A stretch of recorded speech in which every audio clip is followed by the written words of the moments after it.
priče, da se napolju već zbog njihovih storija, pa ne mogu naglašiti na dječju se storiju. zato što me ne puštaš da kažem. Znači, zbog njihovih storija, konkretno podrške, mirenja i ostalih stvari, već pričalo da postoji neka priča. Dakle, nije ovdje Asmin poenta da je Asmin došao pa nekome rekao da će da brani ili da je Asmin pripremao teren, nego su i tekako među sobom oni koji imaju tajne, koji su se svađali, koji su se mirili, pripremali teren za nešto što verovatno tek sledi.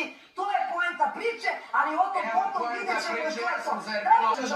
Znači, zbog njihovih storija, konkretno podrške, mirenja i ostalih stvari, već pričalo da postoji neka priča.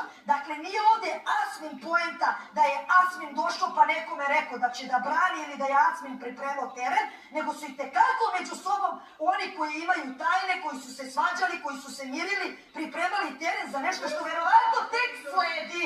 To je poenta priče, ali o tom potom vidjet ćemo još lesom.